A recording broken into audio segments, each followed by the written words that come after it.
E, Sol, vamos lá, vamos falar um pouquinho dessa questão de armazenagem de grãos. Ok. Quando nós conversamos, o Sérgio falou, eu falei para o Sérgio, nós precisamos trazer professores da UFMT. Por incrível que pareça, a turma fica um pouco receosa de vir falar aqui, como se não estivesse falando no dia a dia para o público, Sim. né?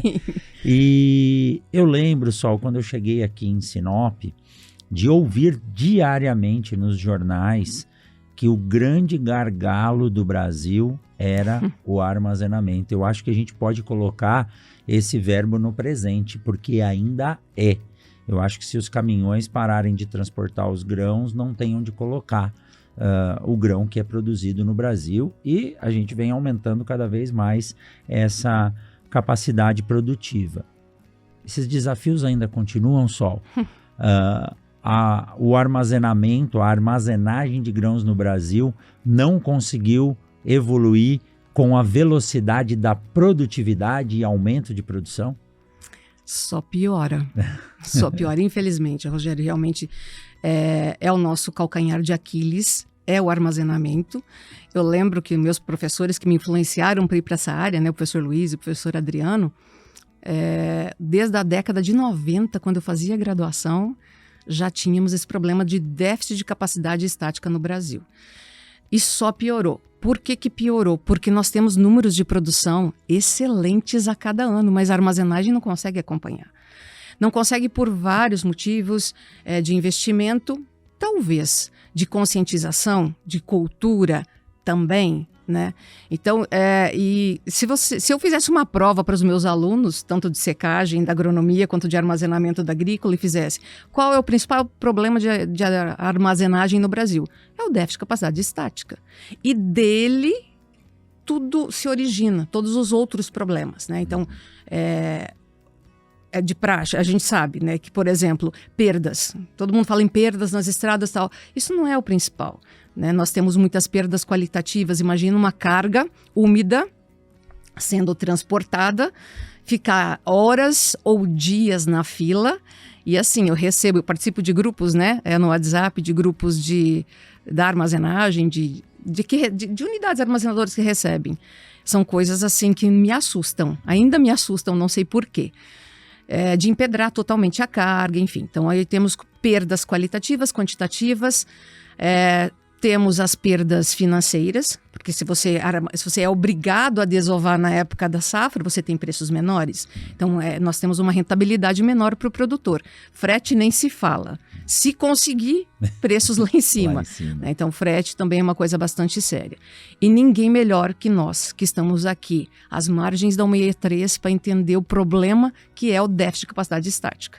Entupimento das vias de escoamento. Então, assim, hoje no Brasil, nós temos em média, mesmo com essa estimativa de quebra, né, de produção esse ano, porque condições climáticas, o Brasil, em geral, ele vai manter um déficit de 30%. O Mato Grosso, o ano passado, a gente tinha um déficit de 50%, porque nós produzimos 100 milhões de toneladas e nós tínhamos 49, continuamos com 49 milhões de toneladas de capacidade estática. Se cair a nossa produção para 86, 70, que seja, a gente vai ter... Ainda vai ter o dobro, Nós ainda veremos montanhas de milho a céu aberto, né? Mas o Mato Grosso é o que mais investe, mas para correr atrás do prejuízo de décadas da gente não ter investido em capacidade estática, do governo não ter se alertado antes, né, para esse problema, das associações aqui não ter se alertado para esse problema. O Sul é bem diferente. Tem déficit lá? Tem. Mas as cooperativas fizeram um trabalho muito bacana lá desde a década de 80. Então você tem unidade armazenadora em qualquer lugar que tu vá. Tu encontra uma unidade armazenadora, principalmente no Rio Grande do Sul.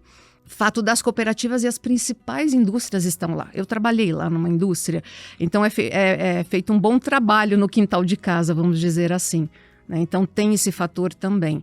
Para você ter uma ideia, o Rio Grande do Sul tem praticamente o dobro de unidades armazenadoras que nós temos aqui no Mato Grosso.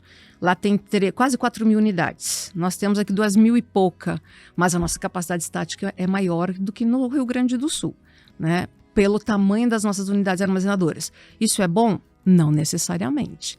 Eu ter um elevado número de capacidade estática não significa que seja interessante em termos de armazenagem com qualidade.